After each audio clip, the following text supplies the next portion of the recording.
ପାଞ୍ଚ କୋଶ ଦୂରରୁ ଘଞ୍ଚ ଅରଣ୍ୟ ମଧ୍ୟରେ ମାଙ୍କୁ ଆଣିବା କଷ୍ଟସାଧ୍ୟ ହୋଇପଡ଼ିଥିଲା ସେବକମାନଙ୍କ ମଧ୍ୟରେ। ମାଙ୍କ ଆଦେଶ କ୍ରମେ ମା ବିରଜାଙ୍କର ଚଳନ୍ତି ପ୍ରତିମାକୁ ସ୍ଥାପନ କରାଗଲା ମା ଭଗବତୀଙ୍କର ମନ୍ଦିରରେ।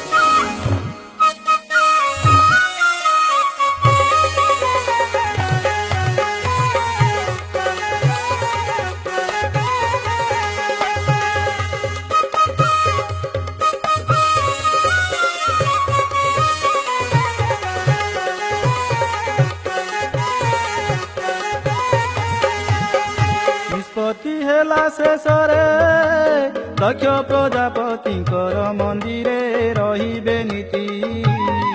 କାଠି ଠାକୁରାଣୀ ଭଗବତୀ ରହିବେ ନୀତି। ପ୍ରତ୍ୟେକ ମଙ୍ଗଳବାର କାଠି ଭଗବତୀ ଯିବେ ମନ୍ଦିର ବୁଲିବା ପାଇଁ। ଫେରି ଆସିବେ ନିଶାତେ ଯାଇ ବୁଲିବା ପାଇଁ। ବିରଜାଇ କାଠିଙ୍କର ଆସ୍ଥାନଟି ଭଗବତୀ ମନ୍ଦିର ସେଦିନୁ ରହି ଭେଟ ଯାଉଛି ସହଜେ ହୋଇ ସେଦିନୁ ରହି। କଳି ଯେ ନାଚ ପୁଣି ଦେଖି ନଥିଲେ ବିଧିବ ତ ଶୁଣି କେଡ଼େ ବଢ଼ିଆ ଦେଖି ପବିତ୍ର କର ଗୋହିଆ କେଡ଼େ ବଢ଼ିଆ।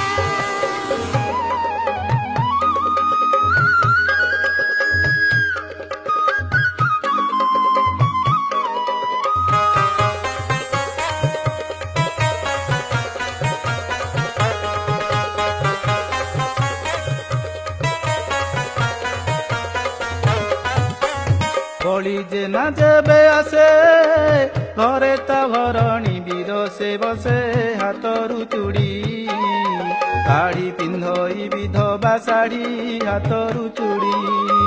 ଜୀବନ ଉତ୍ସର୍ଗ କରେ ଭଗବତୀଙ୍କର ସେବା ପୂଜାରେ ସେ ବଳି ଯେ ନା ମନେ ନ ରଖି ଆତ୍ମବାସନା ସେ ବଳି ଯେ ନା। କଥାଟି ବହୁ କାଳର ଶୁଣିଲେ ଚକିତ ହେବ ସକଳ ପ୍ରତିବରଷ। ହୁଏ ବଳିର ଜୀବନ ନାଶ ପ୍ରତିବରଷ। ବଳି ଯେ ନା ନାଚ ବେଳେ ଯେତେ ଶୂନ୍ୟ ହୋଇ ପଡ଼ି ଭୂତଳେ ବରେ ମରଣ। ଫେରି ପାରେ ନା ନିଜ ସଦନ ବରେ ମରଣ। ବର୍ଷକର କଥା ଶୁଣ ପ୍ରାଣନାଶ ଭୟେ ଆତ୍ମଗୋପନ କରିବା ପାଇଁ।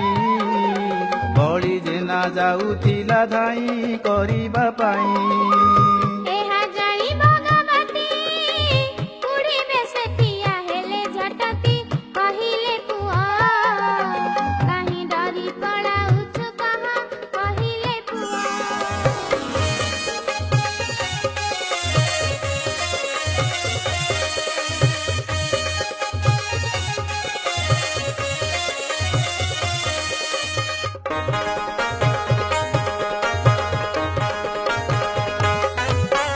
ବଳି ଯେ ନା କହେ ଗିର ଦେବୀ ନାଚ ଭଏ ଛାଡ଼େ ମୁଁ ଘର ଜୀବନ ଆସେ। ଯାଇ ଲୁଚିବି ବନ୍ଧୁଙ୍କ ବାସେ ଜୀବନ ଆସେ। ପରିଚୟ ଦେଇ ମା କହିଲେ ତୋ ଆଗେ ହୋଇଛି ଠିଆ କରନା ଭୟ। ଡେଲି କାଳ କାଳ ପୁଅ ଭୟ କରନା ଭୟ। ଏଣିକି ଜୀବନ ତୋର ଫେରାଇ ଦେବାକୁ କଲି ମୁଁ ସ୍ଥିର ଶୁଣ ମୋ କଥା। ମନେ ନ କର ଆଉ ଦୁଶ୍ଚିନ୍ତା ଶୁଣ ମୋ କଥା।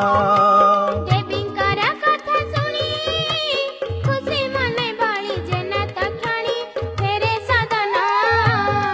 ମନେ ଆଶା ନେଇ ଅକଳନ ଫେରେ ସଦନ।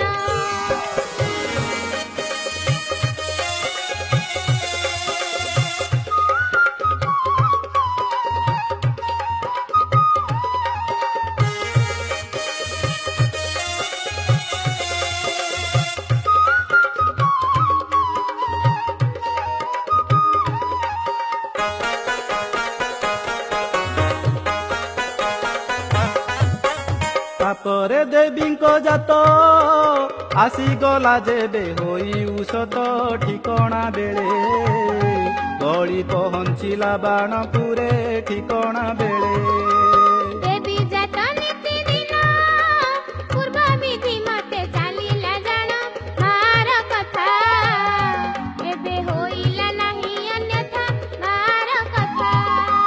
বলিছে না খুশি মনে যাত্রা শেষে ফেরি গলা সদনে আনন্দ হই কই ধন্য মাতা মহামাই আনন্দ হই ସେହି ଦିନ ବଳିଛେ ନା ବଳି ନାଚ ପାଇଁ କରେ ନା ମନ ଖୁସି ମନରେ ନାଚି ନାଚି ତାର ଚେତା ହରେ ଖୁସି ମନରେ বলি যে না নাচ বেড়ে চেতা শূন্য সিয়ে হুয়ে যে বেড়ে নির্জন স্থানে ভিঙ্গি আসন্তি সেবক মানে নির্জন স্থানে ଚେତା ଶୂନ୍ୟ ହେବା ପରେ ଡାକ୍ତରୀ ପରୀକ୍ଷା କରିଲେ ଥରେ ଜଣେ ବିଦିତ ତାକୁ ଡାକ୍ତର କହିଲେ ମୃତ ଜଣେ ବିଦିତ ପବିତ୍ର ଦଶହରା ପର୍ବରେ ମାଙ୍କର ଅପାର ମହିମା ପ୍ରକଟିତ ହୁଏ ମୃତ ବଳିଜେନାଙ୍କର ଜୀବନ ଦାନରେ ନୃତ୍ୟରତ ପ୍ରିୟ ଭକ୍ତ ବଳିଜେନାଙ୍କର ମୃତ ଶରୀରରେ ଜୀବନ ସଞ୍ଚାର କରନ୍ତି ଭକ୍ତ ବତ୍ସଳା ମା ଆଦ୍ୟା ଶକ୍ତି ଭଗବତୀ।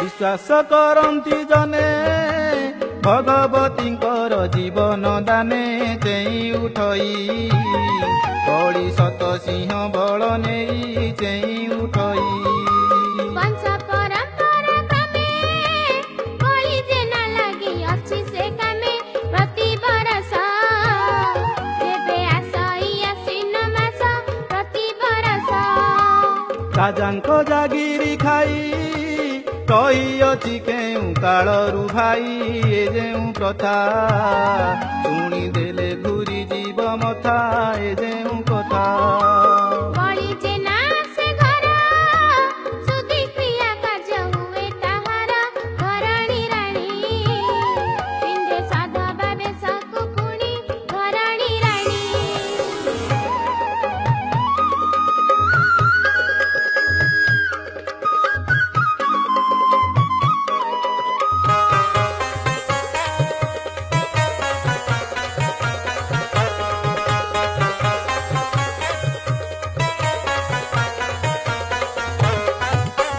ଫଗୁଣରେ ଦୋଳ ଜାତ ଚାଚେରି ଭୋଗକୁ ଖାଆନ୍ତି ମାତ ସାମିଲି ହୋଇ ସାଥେ ଅନ୍ୟ ଠାକୁରଙ୍କୁ ନେଇ ସାମିଲି ହୋଇ ବାଣପୁର ପଞ୍ଚଦୋଳ ଯାତ୍ରାରେ ଠାକୁର ହୁଅନ୍ତି ମେଳ ମା ଭଗବତୀ ତାଙ୍କ ସାଥିରେ ଯାଇ ମିଶନ୍ତି ମା ଭଗବତୀ ଶ୍ରୀଚରଣ ଚକା ଦେବ ଆସ୍ଥାନରେ ଯାଇ ବସନ୍ତି ଆଗ ଚକା ପକାଇ ପାଶେ ଅନ୍ୟ ଦେବା ଦେବୀ ନେଇ ଚକା ପକାଇ ଅନ୍ତୁଆଡ଼ର ଠାକୁର ରଘୁନାଥ ଦେବ କପିଳେଶ୍ୱର କୁଞ୍ଜ ବିହାରୀ ସର୍ବେ ଆସନ୍ତି ସାମିଲ ହୋଇ କୁଞ୍ଜ ବିହାରୀ ଭୀମପୁର ଧାରେଶ୍ୱର ଗୋପୀନାଥ ଆଦି ପାଞ୍ଚ ଠାକୁର ଅନନ୍ତ ସ୍ୱାମୀ ଆସୁଥାନ୍ତି ଶୋଭାଯାତ୍ରା ଘେନି ଅନନ୍ତ ସ୍ୱାମୀ ଭେଟେଶ୍ୱର ଭେଟି ନିଧି ପରସନ୍ତି କରୁଣାର ବାରିଧି ଦୋଳ ଉପରେ ଆସି ମିଳନ୍ତି ପଞ୍ଚୁ ଦୋଳରେ ଦୋଳ ଉପରେ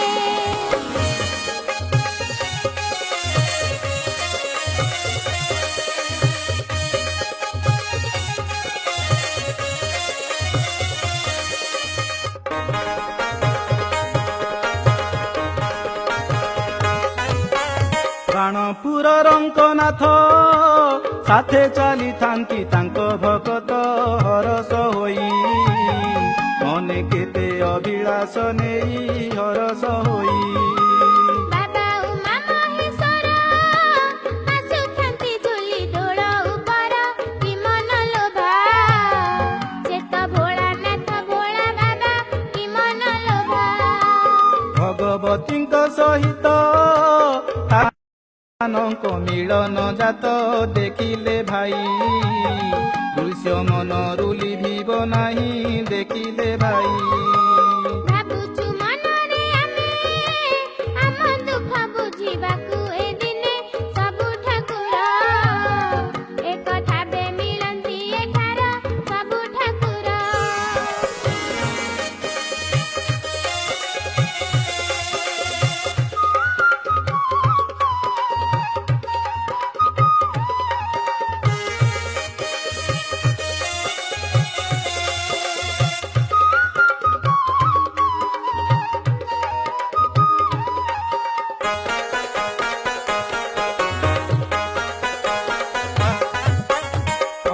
ଦୁର୍ଗାଷ୍ଟମୀ ଜାତରେ ଯାଆନ୍ତି ମାଗତି ସ୍ୱର ପୀଠରେ ଦିନକ ପାଇଁ ଯାତ୍ରା କରନ୍ତି ସେଠାକୁ ଯାଇ ଦିନକ ପାଇଁ। ଗୋବିନ୍ଦପୁର ଗାଆନ୍ତି ଆନନ୍ଦ ଉଲ୍ଲାସେ ପଡ଼ଇ ଫାଟି ସକାଳ ଜନ ମା ଦର୍ଶନେ ହୁଅନ୍ତି ଧନ୍ୟ ସକାଳ ଜନ। ତାପରେ ପଣା ସଂକ୍ରାନ୍ତି ସିଧାମ୍ବରୀ ପାଶେ ଯାତ୍ରା କରନ୍ତି ଭଉଣୀ ଘର ମନ ବୁଲିବାକୁ ମୋ ମାର ଭଉଣୀ ଘର। ମାଙ୍କର ଯିବା ବାଟେ ରାମଚନ୍ଦ୍ରପୁର ଗାଆନ୍ତି ସତେ ହସି ଉଠାଇ କୋଳେ ଭଗବତୀଙ୍କୁ ସେ ପାଇ ହସି ଉଠାଇ। ହରି ବୋଲ ହୁଳହୁଳି ଶବଦରେ ଗାଁ ପଡ଼େ ଉଛୁଳି କୁସୁମ ହାର ଦେଇ ତୋଷନ୍ତି ମନ ମାର କୁସୁମ ହାର। ତାପରେ ଜଙ୍ଗଲ ପଥେ ତାଳ ଖାଇ ଠାକୁରାଣୀକୁ ଭେଟେ ଗଳାରେ ତାର ମା ପିନ୍ଧାଏ ମନ୍ଦାର ହାର ଗଳାରେ ତାର। ପଣା ସଂକ୍ରାନ୍ତିରେ ମା ଭଗବତୀ ଯାତ୍ରା କରନ୍ତି ଭଉଣୀ ସିଧାବନୀଙ୍କ ପୀଠକୁ। ଭକ୍ତ ଦଳ ବେହେଲାଙ୍କୁ ଅସୀମ କରୁଣା ପ୍ରଦାନ କରି ଫେରନ୍ତି ଭକ୍ତଙ୍କର ମନସ୍କାମନା ପୂରଣ କରି।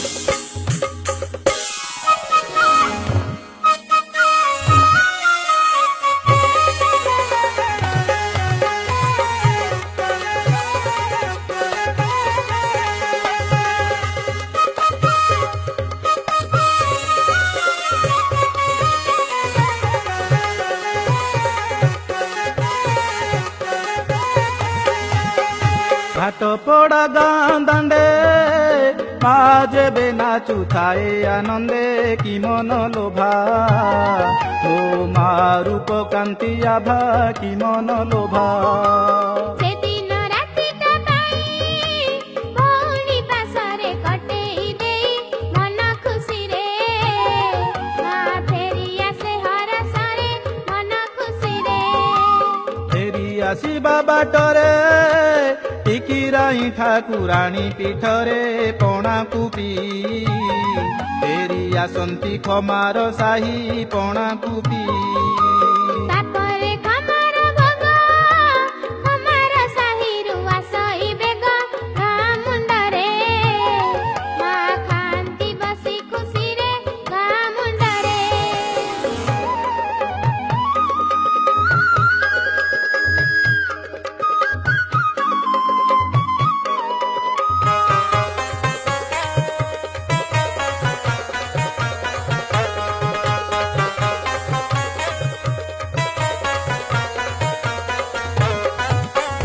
ବାର ମାସେ ତେର ପର୍ବ ଏ ରୂପେ ପାଳିତ ହୁଏ ସରବ ମୋ ମାଙ୍କର ପର୍ବ ମଧ୍ୟେ ଦୁର୍ଗା ପୂଜା ସାର ମୋ ମାଙ୍କର। ଭଗବତୀଙ୍କର ବିନା ଜାନି ଯାତରାର ଶୋଭା ବଢ଼େ ନା ବାଣପୁରରେ ସିଏ ନାହାନ୍ତି ଯେଉଁ ଯାତରେ ବାଣପୁରରେ। ନାନା ରଙ୍ଗେ ପାଟ ଶାଢ଼ୀ ସେବକେ ମାକୁ ପିନ୍ଧାନ୍ତି ଭିଡ଼ି କେଡ଼େ ସୁନ୍ଦର ଦେଖ ଦିଶୁଥାଏ ମା ମୋର କେଡ଼େ ସୁନ୍ଦର। ଭଗବତୀଙ୍କର ଚାଲି ନାଚି ଯାଉଥିଲେ ପଡ଼ନ୍ତି ଝୁଲି ଦେଖିଲେ ଥରେ ରହିଯିବ ଭୁଲା ମନରେ ଦେଖିଲେ ଥରେ। ମୋ ମାର ଭୋଗ ରାଗ ସବୁଠୁ ବଢ଼ିଆ ତା ମୁଆଁ ପାଗ କାନ୍ତି କାକରା ମାଠ ପୁଳି ଏଣ୍ଡୁରି ଗଜରା କାନ୍ତି କାକରା। ଏହା ସହିତ ଶଙ୍ଖୁଡ଼ି ଭୋଗ ରାଗ ହୁଏ ଘଡ଼ି କି ଘଡ଼ି ଖେଚେଡ଼ି କ୍ଷୀରି କେତେ ବଢ଼ିଆ ତା ତରକାରୀ ଖେଚେଡ଼ି କ୍ଷୀରି।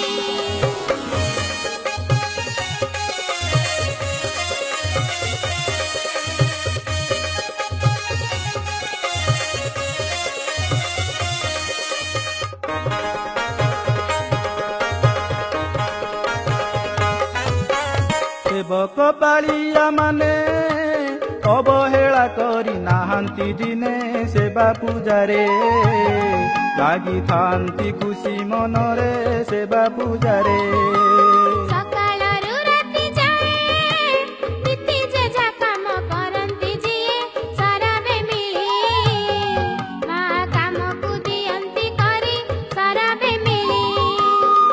ଆସିଲେ ମନସ୍କାମ ମା ମୋର କରିଦିଏ ପୂରଣ ସେଇଥିପାଇଁ ଖ୍ୟାତି ବ୍ୟାପୀ ଅଛି ଦେଶ ଭୂଇଁ ସେଇଥିପାଇଁ ଜନ ସମାଗମ ଏଠି ହେଉଅଛି ଯାହା ନୀତି ନୀତି ଲାଗେ ଚକିତ କାହିଁ ଆସନ୍ତି ଏତେ ଭକତ ଲାଗେ ଚକିତ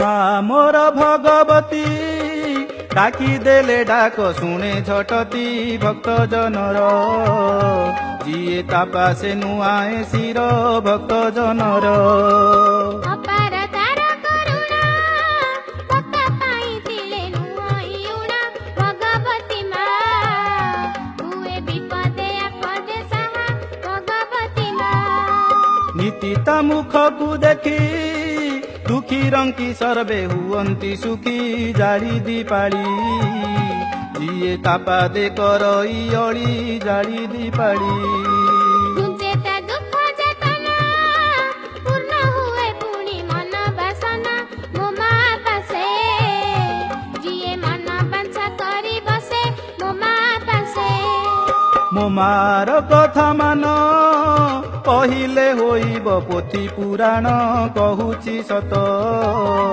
ଏଠି ନାହିଁ ତିଳେ ମାତ୍ର ମିଛ କହୁଛି ସତ